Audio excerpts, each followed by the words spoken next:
I talked before how we can't bring that proprioception back. So we have to basically make the vestibular system that much stronger to make up for the proprioceptive loss. But what you can do is a lot of times people will stop using their proprioception. This is very, very common.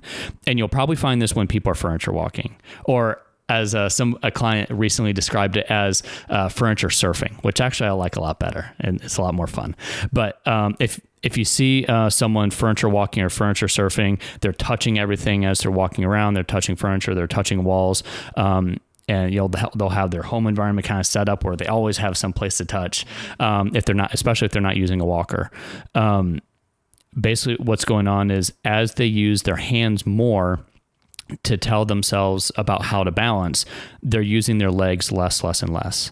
And so they're not using their proprioception. So no matter how much proprioception they have left, they might have plenty of proprioception. They may not be using it. And so we can make huge gains with that person by simply bringing that back and getting them to use their proprioception again, and by using their legs again. And this kind of goes back to the behavioral part. And this is a very, very, very common story. And so you might have just, minimal to moderate proprioceptive loss. Person's 85 years old, and they're furniture walking, and you bring back their use of their legs to help them balance and their proprioception to help them balance. And then you can make big gains with that person, because now you can really bring that sense back if it's still there, simply by getting them to use it again. So they have a very, very valuable tool, but they're not using it. And that's the other problem with furniture walking. And that's why it's such a downward spiral.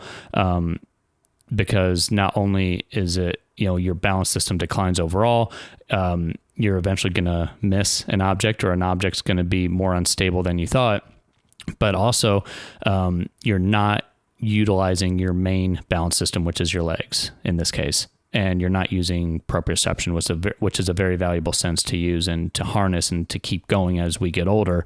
And then the person doesn't use it. So if you don't use it, you lose it. So back to the vestibular system, back to strength and power, back to all these different things. Same with the proprioception system. If you don't use it, you lose it. Same thing.